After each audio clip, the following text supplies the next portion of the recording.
aí, galera, boa noite para todo mundo. Gazeta Esportiva chegando com tudo nesta terça-feira. Celso Cardoso, desliga o celular. Deixa eu só falar uma coisa. Cara de pau. Deixa eu só falar uma coisa. Cara de pau, você. Mas foi o seu celular que fez barulho. Impossível, olha aqui, olha. Foi o tá seu. Aqui, ó, que barulho foi esse? Então, do foi seu celular. Foi o meu? Não tem barulho nenhum. Então deixa eu ver quem que me mandou mensagem. Foi o Celso. Mandou foi o Celso. Ó, deixa eu Tá falar uma vendo? coisa. Boa noite, Celcinho, tudo bem? Boa noite, cara de pau. Boa noite, Gava, tudo bem? Boa noite, tudo ótimo. Pessoal, deixa eu falar uma coisa pra vocês. Ontem foi aniversário do Kekia, né? Marcelo Kekia. Ele é... Pera um pouquinho, o Kekia, ele é o que aqui da Operações? Supervisor de operações, que sempre nos dá a maior força aqui. Então, Kekia, um beijão pra você. E um beijo pro Guilherme, nosso sonoplasta também, que arrasa. Um beijo super grande pra você. É DJ também, o Gui, não é? Ele é DJ, ele faz várias raves, várias coisas, é show, viu? Contrata ele pra sua festa, depois põe o Instagram dele aí, do Guilherme. Olha, não é o Guilherme Camargo, é o outro Gui, o Gui Sonoplasta. Já, a gente vai voltar pra falar de tudo que tá rolando com o Corinthians, com o Palmeiras, com o Santos, com o São Paulo e muito mais. É muito rapidinho, né? Pessoal, a gente começa a Gazeta Esportiva. Antes de tudo, que hoje o clima tá um pouquinho mais calmo, um pouquinho mais light, primeiro a gente tem que parabenizar... Será? Tenho minhas dúvidas. Por enquanto, enquanto o clima tá calmo aqui, deixa eu parabenizar todo o nosso time, toda a nossa produção, toda a nossa pauta, Osmar Garrafa, o nosso Thiago Salazar, que foi super corajoso naquele evento lá do Corinthians, e o nosso cinegrafista Márcio Arcângelo, o nosso auxiliar Rafael Estevam e o nosso motorista Oswaldo de Souza Júnior, porque todo esse time estava lá dando um super suporte para o Salazar e fizeram aquelas imagens que rodaram mais de 800 países, aí 800 afiliadas aí, a gente cedeu as nossas imagens para todas as emissoras e agradecer sempre a equipe da Band, em especial ao Neto, que tem um carinho muito grande por nós aqui e é recíproco, é um super profissional, e um beijão para o Vitor Guedes, tá bom? Nosso parça aí também. Obrigadão pelas palavras. Certo? É isso? Certo. Esqueci. Tá bom. O que é? Esqueci de quem? A enquete. Claro, eu vou, diretor. Eu vou falar da enquete. Você acha que a gente vai ficar conversando aqui bastante? Aliás, a gente deveria ter um tempo para conversar mesmo entre nós, porque a vida está muito corrida. Enquete. Depois de terem familiares ameaçados, Cássio e Fagner deveriam deixar o Corinthians? Entre no site gazetesportiva.com, deixe seu voto. Celso Cardoso. Eu pensaria muito se eu estivesse no lugar deles. Em primeiro lugar, é de uma crueldade. A gente vai poder falar mais a respeito disso, mas tiveram a pachorra de mandar uma mensagem no Instagram do filho do Fagner, ameaçando. O filho dele tem 10 anos. Isso não é falta de bom senso, isso é crime. Você intimidar uma criança que está se formando agora por causa de um erro no futebol é covarde, é baixo, é criminoso. É só isso que tem que dizer. Em primeiro lugar, é um caso de polícia. Não, isso... Tem que identificar esse cidadão aí que fez essa bobagem, mandando uma mensagem via direct para o filho do Fagner, né? E tomar as medidas legais, tem que levar para frente. E, obviamente, quando você está num clube de futebol, trabalhando, ainda mais esses dois, Cássio e Fagner. O Cássio pode ter eventualmente falhado num gol aqui, acolá. O Fagner pode ter errado na questão da mão que originou um pênalti com o Palmeiras.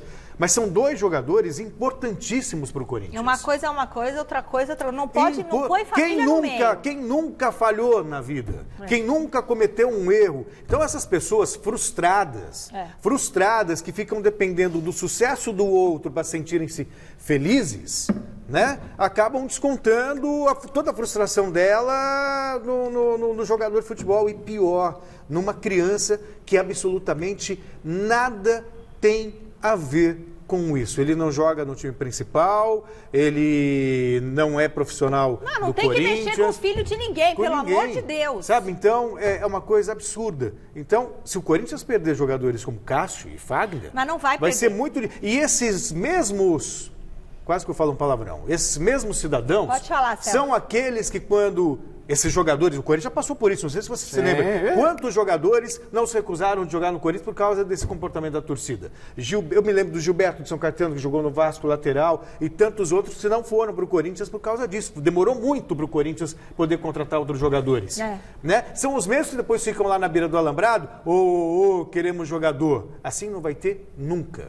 Garrafa. Ó, eu penso o seguinte, né, que muita gente pensa que internet é terra de ninguém. Não é verdade. Existe aí uma coisa chamada crime virtual. Fosse eu, Fagner e o Cássio, iria à justiça buscar os meus direitos, não é? Porque as pessoas, elas se acham livres, se escondem atrás de alguns nomes, codinomes, para agredir pessoas. E é crime, é o chamado crime virtual. E isso não é uma exclusividade de parte da torcida corintiana. A gente não pode colocar a torcida corintiana no pacote, no meu entendimento. Porque, por exemplo, meu pai é corintiano, minha mãe é São Paulina. Meu pai jamais ia sair de casa para ir no aeroporto tentar intimidar alguém. Por mais pé da vida que tivesse ficado com o Cássio, mas pelo que eu conheço meu pai, ele está muito feliz com o Cássio, porque o Cássio tem uma história brilhante no Corinthians. Ele só foi campeão do mundo no Japão por causa dele, e campeão da Libertadores por causa dele. Então, para responder à enquete, se tomaria essa decisão, eu particularmente não tomaria. Iria à justiça, exigir os meus direitos, tomaria muito cuidado.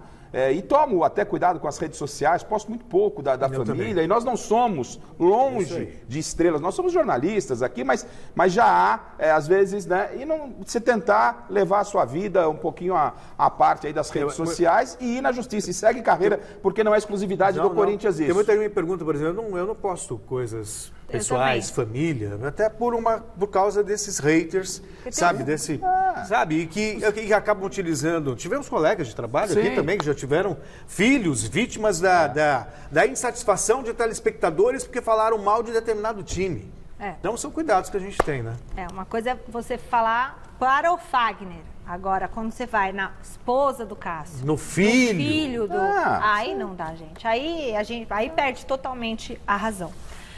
Você que está em casa, o que você acha? A pergunta da enquete é: depois de terem familiares ameaçados, o Cássio e o Fagner devem deixar o Corinthians? Eu vou dizer, porque a gente às vezes fica com medo, né? Pensa se não pode se vender não, Michele. Continua fazendo o trabalho lá. Mas eles vão conseguir. Bota a polícia, vamos o doutor Nico lá, né? Chama o delegado Nico. Vai pra cima desse cara aí. Isso aí. Ó, usa o nosso QR Code, vote lá no site gazetesportiva.com e o WhatsApp 11 99479 1633. Beleza?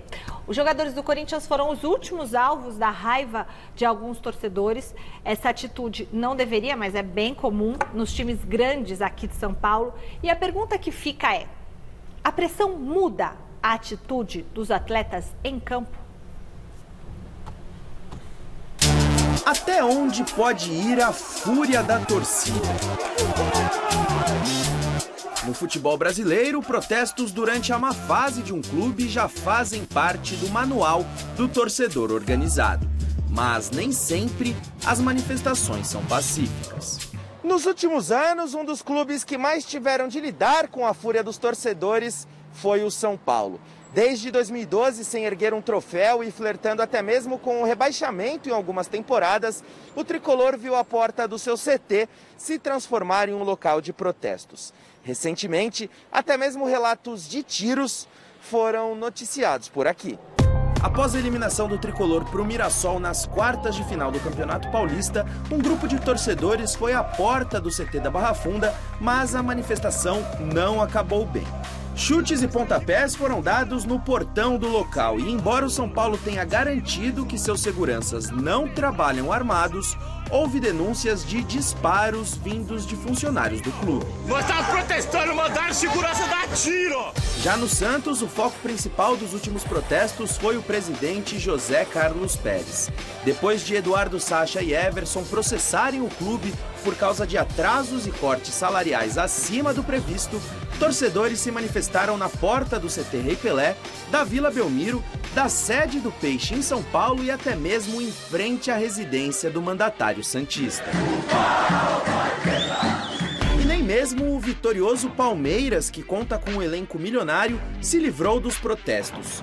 No ano passado, o ônibus da equipe chegou a ser apedrejado quando a delegação chegava ao Allianz Parque para o jogo contra o Júnior Barranquilla pela Libertadores.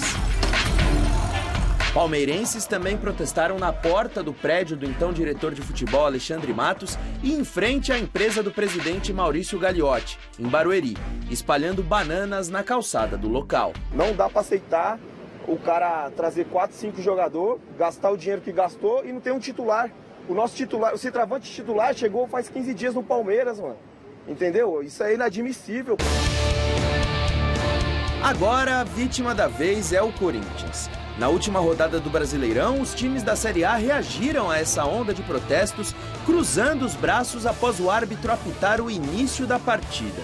Mas, ao que tudo indica, será preciso muito mais que isso para acabar com esse velho costume no futebol brasileiro. Eu só tenho uma coisa a dizer. Já passou da hora, sei que tem que chamar o Jonas, mas eu vou repetir aqui. Só vai terminar quando os jogadores resolverem cruzar os braços. Os jogadores precisam dar um basta. Tipo, ou garantem a segurança, ou parem com isso, ou não tem futebol. Bom, mas aí é capaz da coisa piorar também. Não, claro que não. Tem que enfrentar. Celso, não há união da classe, Celso. Mas tem que ter. Não é isso que eu tô pregando. Não estou dizendo que o seu pensamento está errado, mas isso não vai acontecer. Seria bom, mas não vai acontecer. O que acontece é que essa pressão existe há muito tempo e os dirigentes, muitos são culpados, porque recebem esses caras lá dentro. Mais uma razão para os jogadores recebem os caras lá dentro. Tá? Os mesmos caras que vão lá, tá, não, viemos aqui trocar uma ideia, parará, são os caras que vão intimidar no aeroporto. Claro. E não são os torcedores de verdade. Não são os torcedores de verdade. Então os dirigentes têm muita culpa nisso que está acontecendo. Daqui a pouco a gente vai ouvir o Alexandre Matos, conversei com ele hoje, e ele fala do jeito que está indo, porque você pega Corinthians, o que aconteceu lá com São Paulo, suspeita de tiro, Figueirense lá, estão esperando acontecer uma tragédia para cruzar os braços e fazer qualquer coisa. Para depois aí tomar uma providência. Então tem que abrir o olho. Bandido você tem que tratar como bandido e não misturar no meio da torcida, mas lamentavelmente está tudo misturado. Bom, vamos com o Jonas Campos ao vivo do Parque São Jorge. Hoje teve entrevista coletiva do Andrés, não é, Jonas? O presidente bateu forte nessa questão do protesto. Conta pra gente.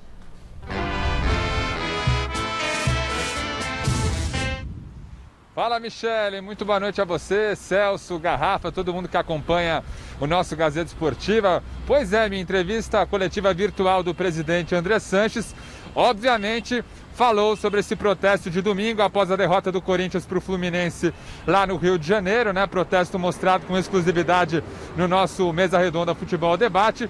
E o Andrés até se referiu a esse ato de domingo por parte de alguns torcedores como uma emboscada. Vamos ouvir agora o presidente do Corinthians, André Sanches. No Corinthians sempre é cobrado, agora ser pressionado, ser intimidado, ser ameaçado, isso não faz parte da torcida do Corinthians, infelizmente. Fazia já anos que não acontecia isso. Para falar a verdade, foi uma emboscada. Nós deixamos o aeroporto, os seguranças do aeroporto, a própria polícia e os seguranças do clube falou que tinham 10, 12 pessoas que podíamos sair sem problema nenhum. Pedimos para sair pelos fundos, para sair pela pista, mas a infraero não permitiu. E nós saímos e, infelizmente, houve aquele absurdo, que foi um absurdo, que não condiz com a torcida do Corinthians nos últimos anos. Mas tivemos que passar por esse papelão. Infelizmente, isso é ruim para todo mundo. Obviamente que os jogadores estão muito assustados, muito tristes. Eu também. O pior de tudo, talvez não seja nem o dia e sim posterior, as redes sociais ficam ameaçando familiares e os próprios jogadores. Infelizmente, os jogadores estão se auto-recuperando. Espero que amanhã nós façamos um grande jogo para o bem do Corinthians. Pois é, né, gente? Situação bastante crítica, jogadores sendo ameaçados, né? Até tendo familiares ameaçados nas redes sociais, mas o André Sanches, nessa mesma entrevista coletiva, Michele, Celso e Garrafa, deixou bem claro, confirmou que nenhum jogador do Corinthians pediu para ser negociado ou pediu rescisão contratual por causa desse momento bastante conturbado que o Timão vive. Portanto, elenco até então mantido, o Corinthians que volta a campo amanhã contra o Bahia. E daqui a pouco eu volto, porque o André Sanches falou também sobre a saída do Thiago Nunes, sobre o Coelho e até novo treinador. Entrevista coletiva bastante produtiva e esclarecedora do presidente corintiano André Sanches. Michele. Valeu, Jonas. É sempre bom quando o Andrés fala, porque ele realmente vai bem nos pontos que interessam para as pessoas. Bom, ainda bem que nenhum jogador do Corinthians quer sair, né? Devido ao protesto e tudo mais, mas assim... Quer dizer, nenhum jogador pediu para sair por causa do episódio. Mas, por exemplo, na hora de fazer uma renovação, jogadores principalmente são de fora. Cantígio, não deve ter passado por eles, deve ficar assustado com o que está vendo. Vai fazer falta? É óbvio que faz, um dos principais jogadores. E qualquer um, e depois você vai contratar um jogador, o cara vai ser... Isso não é exclusividade do futebol brasileiro. Não. Então, tá? Joga América. Na Argentina, você como argentino sabe bem, lá tem os barras bravas, vai brincar lá. Não, mas não é vai assim. Lá, na Lador. Não é assim, no Boca? Celso. O que é isso, Celso? Pô, você tá me surpreendendo. Celso, a partir do momento que você... O Boca influenciou na eleição de um presidente da República. A partir do momento em que você usa esse argumento, é quase que subscrever que aqui é normal, então não precisa fazer nada. Não estou dizendo que é normal, estou dizendo que isso não é exclusividade aqui no Brasil. Mas só que lá, da torcida do Corinthians. Só que lá quando tem, excedem para campeonato. Você já viu quantas vezes parou o campeonato argentino? No Chile tem problema. Então, quantas vezes eles cruzaram os braços? Por violência aqui tenho minhas dúvidas, Celso. Normal, e aí você ficou ouvindo assim, não, mas isso faz parte da cultura do futebol brasileiro. Faz parte porque as pessoas são passivas. Faz parte porque as pessoas não agem contra. Enquanto ficar só no discurso, só na simbologia, no simbolismo... Celso, a questão ela é mais do que clubística do futebol. É caso de polícia. E outra coisa, aqui eu conheço muita gente legal em torcida organizada. Quando eu fiz crítica, estou fazendo crítica a essas pessoas. A Gaviões da Fiel tem muitas ações. Ações comunitárias, como tem péssimos jornalistas, péssimos médicos, também, em torcida organizada também tem gente que não é legal. Então esses caras que estão aí que tem que responder por eles, e não você taxar a torcida A, a torcida B. E não é exclusividade. Não, eu não estou dizendo você, mas não estou me esclarecendo. Não bateram em ninguém. Não, claro. Eles só deram uma pressão. Não. O que aconteceu foi inadmissível, né? É contra a violência, contra falar com o filho aí, não sei se quem brigou com o filho. O protesto foi o que aconteceu na Arena Corintiana. Só que quando você fala assim... Protesto foi na Arena Corintiana. Pressão, o cara se acha no direito de escrever pro filho do Fagner? Não, mas não pode vincular uma coisa a outra. Mas o cara tá entendendo que isso foi emboscada, Michele, aí foi emboscada. Protesto, Michele, protesto foi o que aconteceu lá no último jogo do Thiago Nunes, a torcida ficou do lado de fora, o policiamento lá, a torcida se manifestando. Isso faz parte. No direito de dar uma prensa isso faz parte. O protesto no futebol ali fez parte e tal, você pode falar da pandemia, e aquilo é protesto. Aí foi emboscado, o Salazar estava lá, ele deu 2 entradas no Mesa Redonda. Não tinha ninguém, isso é verdade. Não tem ninguém. Por quê? Justamente para não sair na pista. Mas o errado foi a Infraero, que também não permitiu que eles saíssem por outro lugar. Mas não tinha ninguém lá embaixo. Aí tem só um cara fazendo olheiro ali, aí falou, desceram, agora é a hora de juntar, entendeu? Isso foi emboscada. Ninguém está sendo contra aqui manifestação, torcida. Eu acho que o lugar de protestar é na arquibancada. A arquibancada tá fechada. A arquibancada tá fechada. A torcida do Corinthians lá na quarta-feira, quando perdeu o Palmeiras, foi lá na porta do estádio, tal, não apupou ninguém, não chegou perto de ninguém, colocou a sua insatisfação. Aí tá valendo, é do futebol e tal. Mas isso aí foi emboscada. Isso é emboscada e é caso de polícia. Não, e outra coisa, tem que parar com essa história de que essa pressão funciona. Não funciona. Muito pelo contrário. E o pior o que eu mais lamento é que o Corinthians pode ganhar o jogo do Bahia e aí vai ter indivíduo assim, tá vendo? Os caras tomaram lá um aperto, jogaram bola. E uma coisa que eu acho importante deixar claro aqui. A gente não pode vincular uma coisa a outra. Então, a gente não sabe se quem invadiu o Instagram de Cássio é alguém da torcida. Por isso que eu tô falando, caso de polícia. E se a pessoa que ameaçou o filho do Fagner, não pode vincular uma coisa a outra. Mas todas essas... Não pode vincular uma coisa a outra. Não, assim, na essência, pode vincular sim. Não pode. É claro que pode. Você não tem prova pra falar que foi alguém da Gaviões. Mas quem disse? Não pode. Pode ter sido até alguém querendo tumultuar. Você está deturpando tudo o que eu estou falando. Ninguém falou em Gaviões, estou falando de ato. Quando você vai no aeroporto, seja lá quem for, representando quem, intimida alguém, essa é uma pressão psicológica, essa é uma agressão psicológica, assim como é, na essência, você escrever para um menino de 10 anos que é filho de um jogador... Não, isso é errado. errado. ponto. Isso Não, é mas na totalmente essência, a errado. pressão de todos os jeitos, isso é abominável. Não, falar com o filho não é nem pressão. Isso aí eu já acho que é algo que não dá. Isso aí O tem que aconteceu Não é aceitável, não é aceitável o que aconteceu aconteceu no aeroporto, não é aceitável de o que aconteceu domingo na pra rede cá, social. o que aconteceu é inaceitável. É caso de polícia. É isso aí. Caso de polícia. Então, na essência, Ponto. dá pra vincular sim, é óbvio que dá pra vincular. Vamos pro Palmeiras. Marcelo Baseggio, ao vivo da Academia de Futebol. Amanhã o Verdão reestreia na Libertadores com novidade no ataque. Boa noite, Baseggio. Muito boa noite, Mi. Boa noite para todos que acompanham o Gazeta Esportiva. Pois é, chegou a hora. Amanhã o Palmeiras volta a entrar em campo pela Copa Libertadores. Encara o Bolívar em La Paz, a mais de 3.600 metros de altitude. E se ao menos o técnico Vanderlei Luxemburgo não tem como acabar com os efeitos de jogar 3.600 metros acima do nível do mar, pelo menos ele vai contar, tudo leva a crer, que ele vai contar com o retorno de Luiz Adriano, o artilheiro do Verdão em 2020, ele que ficou de fora do empate em 2-2 com o Sport por causa de uma lesão na coxa esquerda, treinou normalmente na primeira atividade do Verdão. Lá em La Paz deverá formar a dupla de ataque com o garoto Wesley. Em contrapartida, o Felipe Melo, que não viajou com a delegação para a Bolívia, segue aqui trabalhando firme e forte na academia de futebol, correndo contra o tempo para ficar à disposição do Lucha para o duelo com o Grêmio no fim de semana. Mas, por enquanto, o foco é total na reestreia da equipe na Libertadores. O Palmeiras, que é líder do seu grupo isolado, 2 jogos, 2 vitórias, tenta manter a sua invencibilidade no torneio sul-americano. Mas o que vocês acham? Hoje, é mais importante para o Palmeiras a presença do Luiz Adriano ou a ausência do Felipe Melo? Com vocês, amigos. E aí, respondendo a pergunta do Marcelo Baseggio, Garrafa, começa você. O Felipe Melo é uma incógnita. Você não sabe se ele vai dar tapa dessa vez na cabeça de boliviano ou não. É um belo jogador. Mas nesse momento é importante você ter o Luiz Adriano, né? A altitude, a experiência do Felipe Melo seria o ideal. Se você pudesse contar com os 2 jogadores, ótimo. Mas o Vanderlei tá mesclando, tá procurando rodar. O Palmeiras não tá jogando o que a gente espera e que pode jogar? Não tá. Não tá. Mas o Palmeiras tá aí, ó. Tá aí na sua pontuação, agora vem pra Libertadores. É o sonho, a obsessão da torcida palmeirense é a Libertadores. Pro Palmeiras, pro Lucha receber um pouquinho de refresco maior, diminuir um pouquinho a pressão, é fazer um bom resultado lá na altitude. Até porque o Bolívar não joga há 6 meses. Também não joga? Não joga, nem treinou? Não. Treina. Tá treinando desde agosto. Mas treina.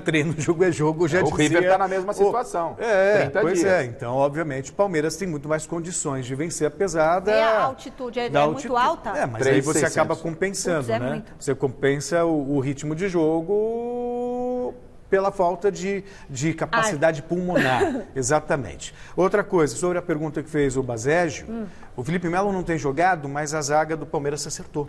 Né? Tá certinha. Então, o Felipe Melo não está fazendo, digamos assim, tanta falta. Já o Luiz Adriano é o cara dos gols, é uma referência ofensiva. Esse sim vai fazer falta. Tá bom. Agora... Põe o WhatsApp na tela aí. Vamos ver isso. Boa noite, Michele, amigos do Gazeta Esportiva. Com certeza, eles devem sair do Corinthians. Ameaça é crime. Ok? Marco Antônio, São Paulo. Obrigado, boa noite. Tchau, tchau. Eu sou Cristian do Guarujá. Eu acho que não, porque aquela meia dúzia de torcedores não representa a torcida do Corinthians. Olá, Gazeta, já tô ligado, hein? Tem que ficar no Corinthians pra mostrar que a torcida tá errada, que eles são os ídolos do timão e não devem ser injustiçados. Boa noite pra todo mundo, é a Gabriela de São Paulo. Vai, Corinthians! Ai, que fofa, Gabriela. Um beijo pra você, um beijo pro nosso telespectador também pequenininho que mandou mensagem pra gente. Muito legal. E pro Marco também, o nosso sócio aqui. Olha, hoje cedo, o Alexandre Matos, aquele que era do Palmeiras, e agora é da onde? No Atlético. Do Atlético Mineiro. Do Sampaoli, tá aguentando o Sampaoli lá. Ele esteve aqui em São Paulo para falar sobre o lançamento do livro dele. Ele deu algum livro pra gente sortear no Mesa? Deu o meu. Ah, mas cadê o livro que a gente vai sortear? O Garrafa esteve lá e conversou com o Alexandre Matos, do Atlético Mineiro. Ele falou muita coisa legal, então vamos rodar. Hoje ele é um dos gestores mais influentes no mundo da bola. Numa carreira que já acumula muita experiência em 15 anos trabalhando na gestão de futebol, Alexandre Matos resolveu colocar toda a sua história profissional em 230 páginas. Tudo começa com um sonho. Esse é o título do primeiro livro escrito pelo próprio Matos. Eu tentei colocar algumas situações legais do que o envolvimento de pessoas numa gestão de pessoas, numa gestão de processo, gerou um título, gerou um grande resultado. Bem à vontade com os jornalistas, Matos falou também sobre outros temas. Recém-saído do Palmeiras, o que vimos foram os meninos das categorias de base ganhando oportunidades. Será que ele era contra o aproveitamento da garotada? O Palmeiras passou anos, talvez, toda a sua história, sem dar excelência e importância para a categoria de base. Esses meninos não apareceram de agora. Esses meninos foi construída a categoria de base. E essa categoria de base foi construída na minha sala. Então a categoria de base ela foi formatada e feita durante esses 5 anos. E ninguém está mais alegre de ver um Patrick, de ver um menino, de ver um Veron do que eu. Porque aquilo ali foi feito sobre a minha gestão. Agora, colocar para jogar não é com o diretor de futebol. A violência vista recentemente de torcedores contra jogadores do Figueirense e do Corinthians também preocupam o dirigente. Tomara a Deus que fique só nisso aí que a gente vê, que na verdade acabe isso, porque a gente está correndo o risco de ter uma tragédia. As pessoas estão completamente sem noção daquilo até onde ela pode ir. Isso está muito claro para mim. Outro tema polêmico é Felipão, que Matos conhece muito bem. Será que o Scolari daria certo como técnico do Corinthians? Pode-se discutir o jeito que o Felipão gosta, não gosta, isso aí é de cada um. A capacidade técnica dele, a capacidade de gestão dele e de blindagem de elenco dele é inegável. E talvez a maior de todas. Como Matos não é profissional do Corinthians, resta ao dirigente lidar mesmo com o polêmico Sampaoli no Atlético Mineiro. Por ele ser tão exclusivo, ter uma característica tão exclusiva de jogo, ele tem uma força nessa demanda técnica como ninguém. Então ele realmente define quem ele gosta, quem encaixa e quem não.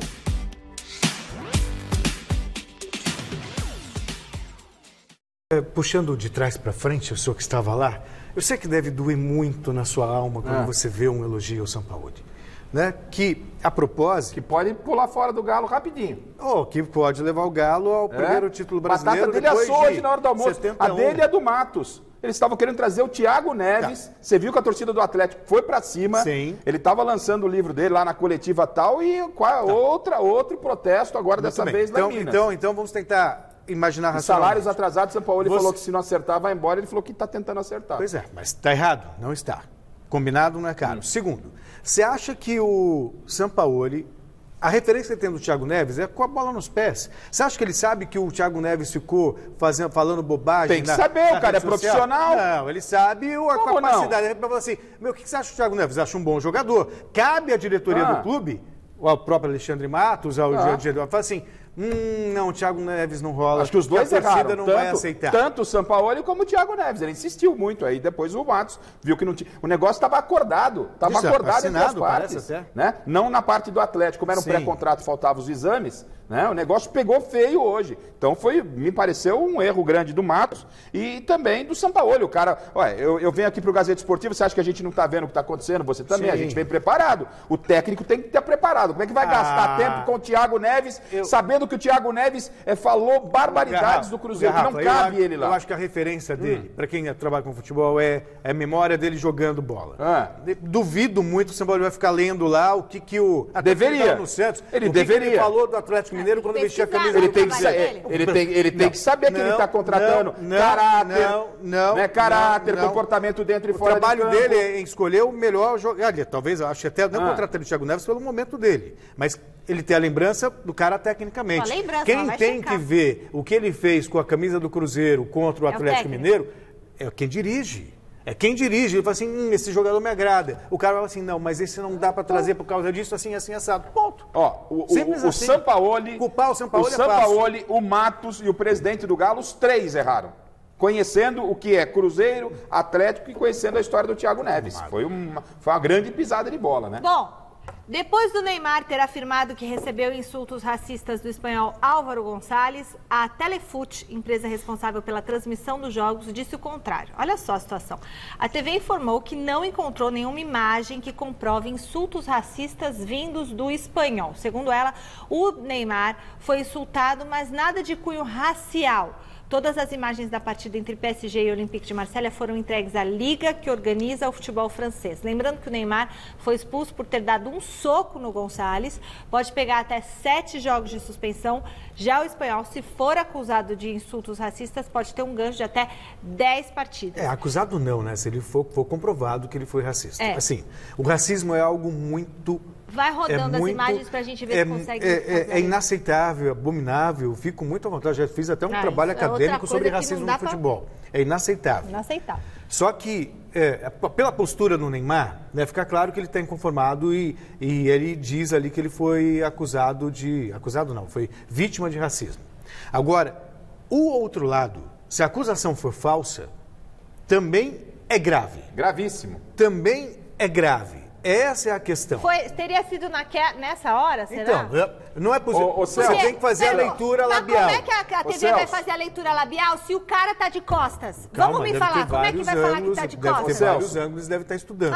Tem que ser investigado. A acusação ela é muito séria e tem que ser averiguado mesmo. E o atleta espanhol tem que ser punido com rigor. É inaceitável. Aí ele está de frente. Só que o que a gente tem, por enquanto, uma palavra de um contra a palavra de outro. A palavra de um contra a palavra de outro. E, ó, Celso, eu concordo. Foi antes disso. Eu concordo com tudo que você falou sobre racismo. Ó, racista. Ele falou... O Neymar chama ele de racista. Então. Tudo leva a crer que o Neymar tem razão. Ele falou... como que é? É para macaco. Bom, mas ninguém... Mas até agora... E isso foi o que o Neymar disse. Até agora não se comprovou... Tá? Eu não estou dizendo que o Neymar está mentindo. Claro que não. A minha grande lamentação...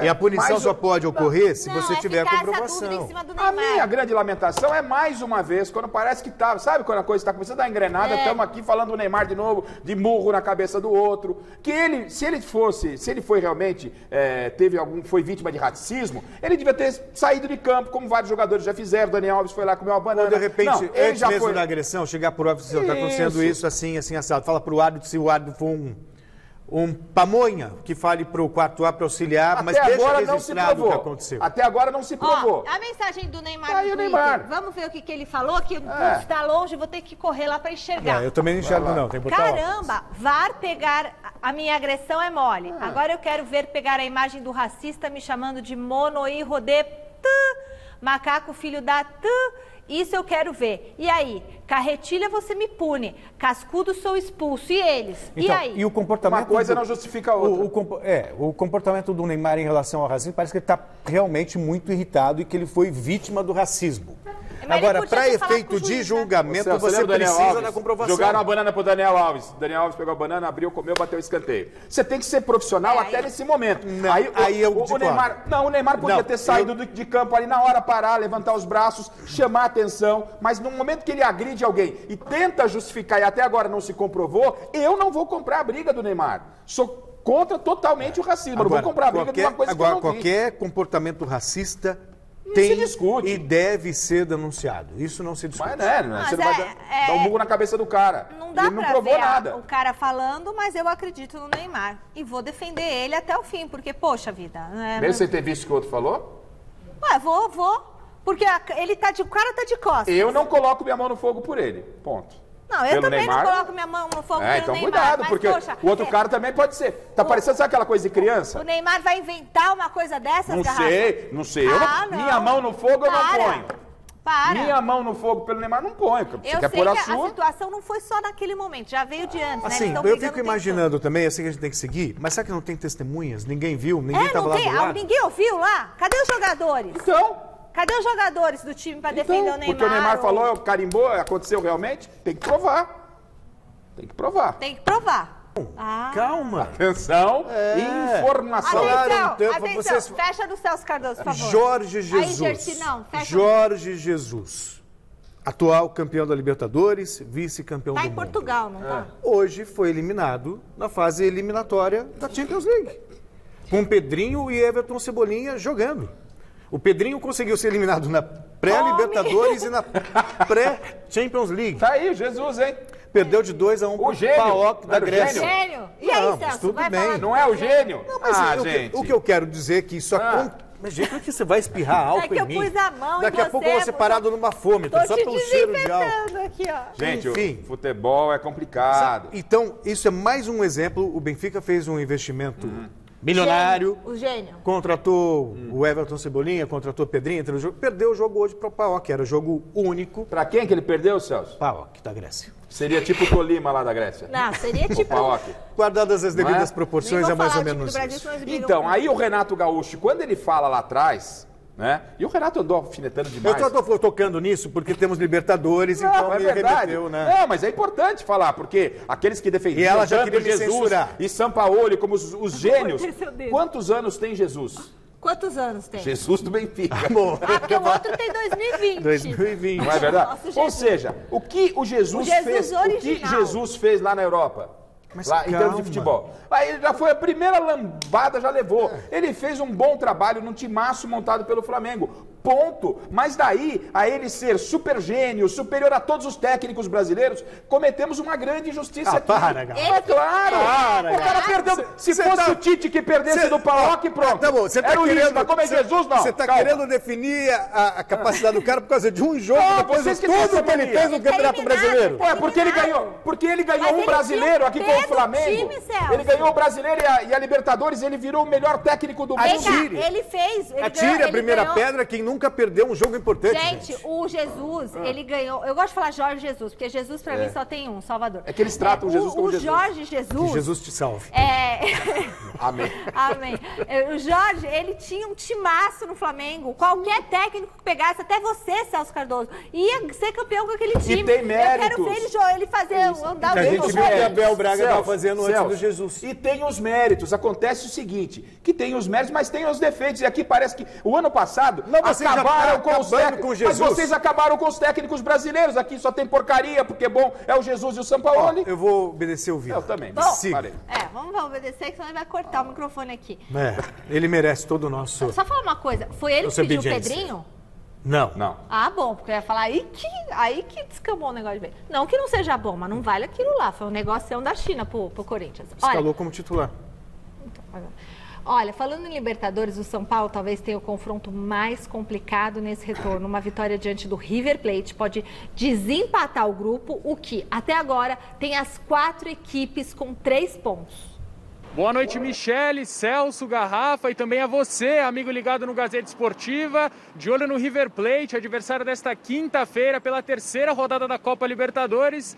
O São Paulo deu continuidade aos treinamentos aqui no CCT da Barra Funda, com um desfalque para lá de importante. Luciano, atacante que marcou 4 gols em 8 jogos que atuou pelo tricolor paulista, vai cumprir suspensão por conta daquela confusão contra o Internacional, quando ainda defendia as cores do Grêmio.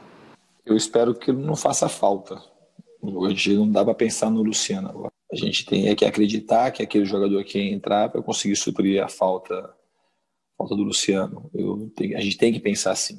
Eu quero acreditar e acredito sempre que aqueles que vão entrar possam fazer uma grande partida e nos ajudar na quinta-feira. Sem a sua contratação sensação, Paulinho Boia e Vitor Bueno devem comandar o ataque são paulino, que também deve contar com a volta de Pablo, atacante que sofreu uma lesão na costela diante do Atlético Mineiro e já está à disposição do técnico Fernando Diniz. O titular absoluto da zaga tricolor, Diego Costa, concedeu entrevista hoje mais cedo e projetou a sua estreia na Copa Libertadores da América. Eu estou preparado para entrar na Libertadores ou para qualquer outro campeonato. Eu e o Léo, a gente vem trabalhando bastante para dar segurança na saída de bola e também na marcação.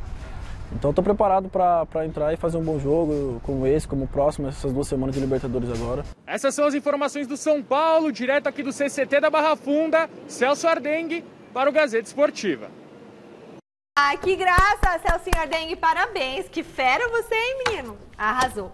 Bom, vocês vão comentar? Não. Não, é pra ir direto. O Santos reestreia hoje pela Libertadores. 9h30 da noite tem confronto diante do Olímpia. Olímpia? É Olímpia mesmo? Tradicional, na Vila Belmiro. Lucas Mussetti chega com as informações do Santos pra você. Boa noite para você, Michele, e para todo mundo que acompanha o Gazeta Esportiva. O Santos volta a jogar pela Libertadores da América nesta terça-feira, depois de 6 meses de pausa na competição continental. O Peixe vai enfrentar o Olímpia do Paraguai, 9h30 da noite na Vila Belmiro. Lembrando que o Santos havia vencido Defensa e Justiça na Argentina e o Delfim do Equador na Vila Belmiro. Tem 100% de aproveitamento, 6 pontos conquistados.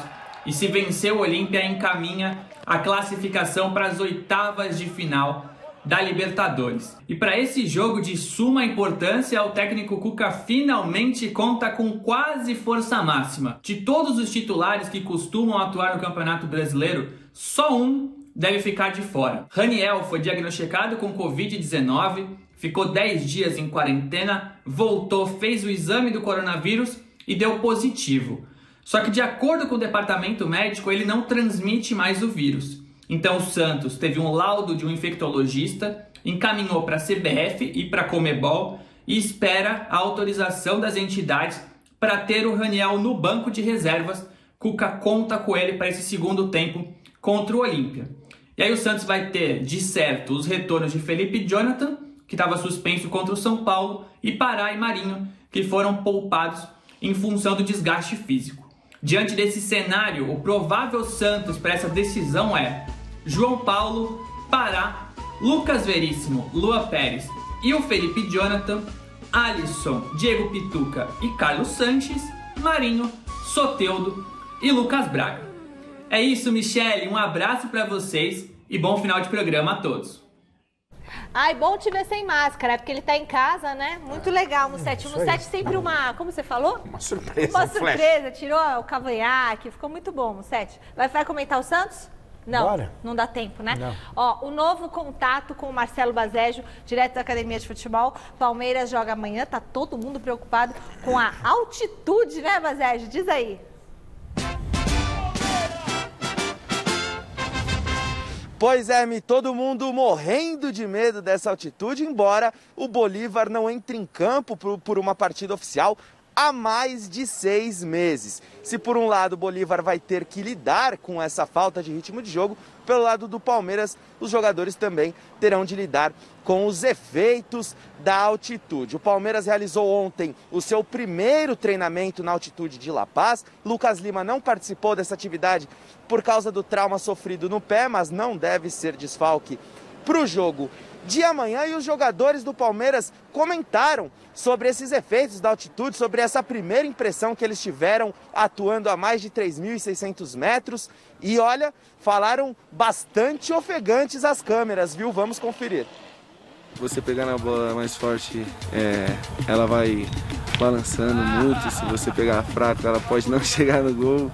Então acho que a gente tem que se adaptar o mais rápido possível para que a gente possa fazer nossas jogadas, acertar nossos chutes e para que a gente possa fazer um excelente jogo. A experiência que tive aí quando joguei com a seleção era isso, né?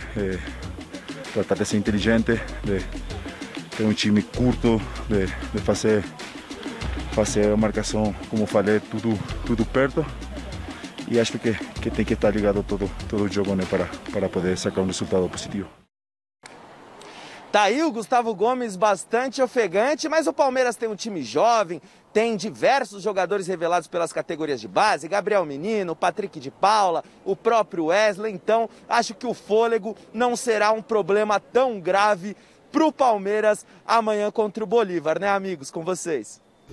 Com certeza, Bazejo. A altitude chama atenção, sim. Sempre chamou, não vai ser diferente agora, né? Mas o Palmeiras eu acho que tem condição de sair de lá com bom resultado. Placar. Também acho. 1-0, 2-0 Palmeiras, tá bom. Esse time é um timinho, esse Bolívar? Não, o time mais tradicional da Bolívia. O problema é que não tem ritmo de jogo, né? Pra mim, dá 1-0 Palmeiras. Sei lá, viu? Bom, nem vou falar nada. Olha, de volta com o Jonas Campos, quando você fala que vai dar Palmeiras, dá outra coisa. Você pode rever seu palpite? Olha, porque você falou que ia dar outra coisa você falou que ia dar Corinthians. Se eu tivesse bola de cristal, eu estaria milionário, porque ia acertar na loteria. Como diz o outro, toda hoje semana. Mas você faz o contrário do que você só lembra dos meus erros, você não lembra dos meus acertos. Primeiros erros. Aqui, hein? Tem alguma música que fale acertos? Eu só lembro dos primeiros erros. Jonas Campos, direto do Parque São Jorge, ainda repercutindo a entrevista do Andrés. Jonas, ele falou se vai atrás de um novo técnico.